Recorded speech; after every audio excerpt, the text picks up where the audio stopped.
Mesdames, Messieurs, bonjour ou bonsoir. Sénégal, crise politico-institutionnelle en vue. Sonko et le PASTEF provisoirement écartés du gouvernement. Le communiqué du PASTEF. Chers abonnés et futurs abonnés, bonsoir. Eh bien, l'information que toute la classe politique africaine redoutait du côté du Sénégal vient malheureusement de tomber. Nous espérons que c'est provisoire. C'est sur le site officiel du PASTEC, tel que le montre la capture d'écran affichée. On peut y lire information. PASTEF ne participera pas au prochain gouvernement et n'y sera représenté par aucun ministre. Tout le monde peut aller sur le site du PASTEF et vous retrouverez cette information. Mais elle fait suite au communiqué officiel qui a été délivré plus tôt dans la journée. Donc, cette information que je viens de lire est en fait le résumé du communiqué numéro 002-2026 bar COMEX, entendez comité exécutif du PASTEC. Vous retrouverez ce communiqué également dans son intégralité sur le site officiel du parti. Il a été commis par le comité exécutif COMEX du PASTEF en ce jour, 1er juin 2026, et dans lequel le PASTEF explique clairement que le président Bassirou Diomaye Faye s'est longuement entretenu avec le président de l'Assemblée nationale, Ousmane Sonko. L'entretien portait entre autres sur la place et le rôle de la majorité dans le prochain gouvernement en gestation. Le président de l'Assemblée nationale explique clairement que le président et lui se sont mis d'accord sur un certain nombre de points par rapport au fonctionnement de l'État, mais que le président Bassirou ne l'a pas associé à la conception de la structure du prochain gouvernement et ne lui a pas dit non plus quelles sont les personnalités qui en feront partie. Néanmoins, et au terme de cette rencontre, le président de l'Assemblée nationale a réuni les hautes instances de son parti pour leur restituer le contenu de ces échanges avec le président Bassirou. À la suite de cette réunion de restitution, le PASTEF a adopté de nouvelles propositions qui ont été présentées au président de la République, mais sans réponse favorable. Cela veut dire en clair que, premièrement, le président Bassirou n'a pas dit au président de l'Assemblée nationale combien de ministres il nommera, quelles en seront les dénominations des ministères qui formeront l'architecture de son gouvernement et quel ministre va gérer quel portefeuille. Donc, le président Bassirou n'a rien dit de tout cela au président de l'Assemblée nationale, Ousmane Sonko, d'après le communiqué. Deuxièmement, le président Bassirou a proposé un certain nombre de postes au PASTEF, mais des désaccords numériques, certainement le nombre de postes offerts, ou alors des désaccords à caractère nominal, à savoir les noms des personnalités proposées par Ousmane Sonko. Ces désaccords ont conduit à une suspension, et nous espérons provisoire, à une suspension de la participation du PASTEF au gouvernement. Suspension décidée par Sonko ou dictée par le président Diomaye. Mais rien n'est encore joué tant que le nouveau gouvernement n'est pas publié. Rien n'est définitif en politique. Des médiations ou des revirements peuvent toujours ramener les deux frères sur la table des négociations et permettre la formation d'un gouvernement concerté dans les prochaines heures ou les prochains jours.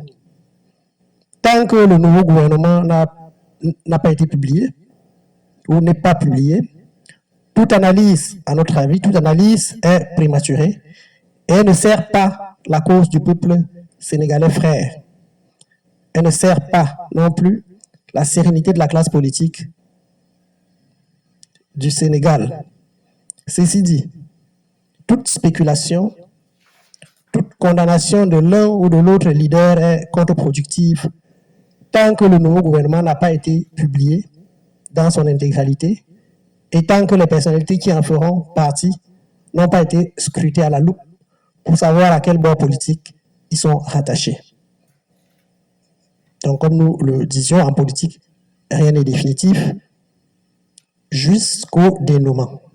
Par ailleurs, une fois que le nouveau gouvernement sera publié, premièrement, si les membres du PASTEF, proches de l'honorable Sonko, ont été totalement écartés, il sera alors facile et opportun de faire des analyses et de faire des prévisions futures sur les perspectives politiques et sociales dans le Sénégal de demain.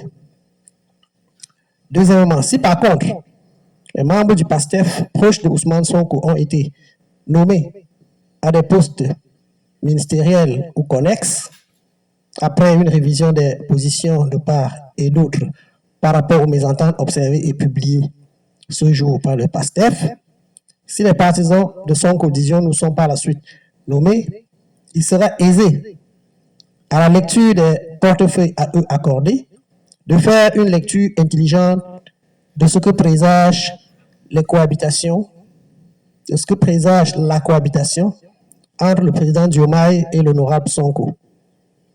Donc, contrairement aux analystes qui ont déjà exprimé leur déception totale par rapport à la mésentente de ce jour entre les deux personnalités, nous pensons que la prudence reste de mise jusqu'à la publication du gouvernement et toutes les conjectures seraient alors autorisées. On est en politique et dans le champ politique, tout est possible. Des rebondissements spectaculaires ont été observés dans de nombreux pays face aux situations similaires, opposant deux illustres personnalités, et dans notre cas, deux illustres frères. En Afrique francophone, justement, le Sénégal est l'un des pays qui a souvent offert aux yeux du monde de superbes retournements politiques. En voici quelques exemples. Premièrement, nous sommes en 1962, c'est la crise Senghor-Mamadou Dia. Quelle était la mésentente? Eh bien, c'était un conflit institutionnel majeur opposant le président de Léopold Sédar Senghor au président du Conseil Mamadou Dia. Alors que Dia souhaite des réformes économiques ancrées à gauche et plus d'indépendance, un peu comme notre Ousmane Sonko d'aujourd'hui, les députés, eux, vont déposer une motion de censure. Mamadou Dia tentera d'empêcher le vote en faisant bloquer l'Assemblée par la gendarmerie. Eh bien, vous me demanderez quelle a été l'issue. L'armée avait alors, en cette année 1962, décidé de rester fidèle à la République et avait refusé de faire un coup d'État. Mamadou Dia fut arrêté et emprisonné. Un dénouement heureux. Cette épreuve a débouché sur la création de la Constitution de 1963. Elle supprime le poste de chef de gouvernement pour créer un régime présidentiel fort qui assurera la stabilité du pays pour les élections à venir. Ça, c'était le premier cas. Le deuxième cas, c'est la transition Senghor-Abdou Diouf de 1981.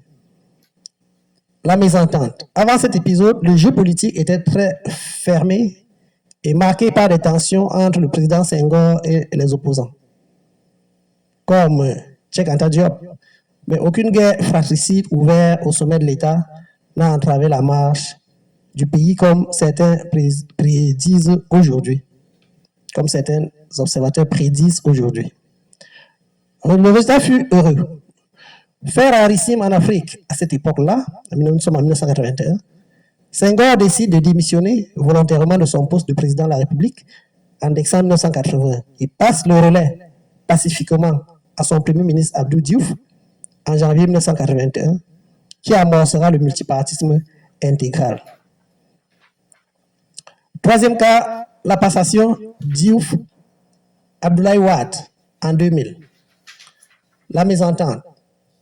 Les élections de 1988 et de 1993 ont été suivies de contestations et de crises politiques locales, notamment la crise post-électorale de 1993. Alors quelle fut l'issue? Malgré les tensions, la classe politique finit par s'entendre sur un code électoral transparent et consensuel. Et le résultat fut heureux également. En effet, en 2000, le président Abdou Diouf reconnaît sa défaite au second tour face à l'opposant historique Abdoulaye Wade. Cette première alternance politique consolide durablement la démocratie sénégalaise. Ah, sacré Sénégal! L'Afrique vous admire et vous envie, chers frères du Sénégal.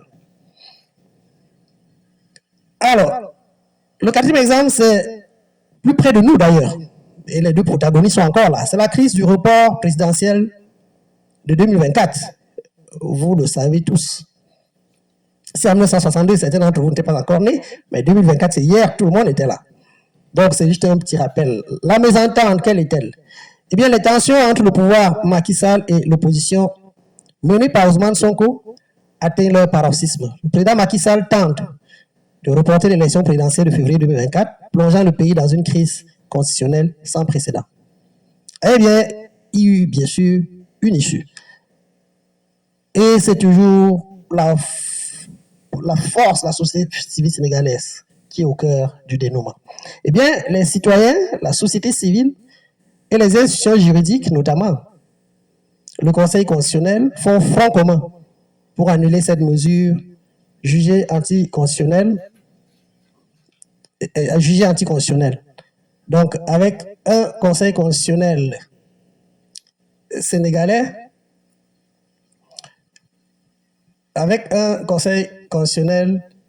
neutre et indépendant qui fait la fierté de l'Afrique, on comprend pourquoi le président Bassirou Diomaye Faye n'a pas saisi cette institution récemment pour contester l'élection de Sonko comme président de l'Assemblée nationale, parce que cette rumeur a couru. Revenons à 2024.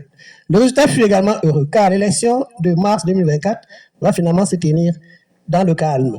Elle va permettre une transition pacifique vers un nouveau tandem exécutif, Bassirou Diomaye Faye et Ousmane Sonko, que nous vivons aujourd'hui, prouvant ainsi une fois de plus la résilience des contre-pouvoirs institutionnels et la maturité politique des hommes d'État sénégalais. Bravo le Sénégal, vous faites la fierté de l'Afrique.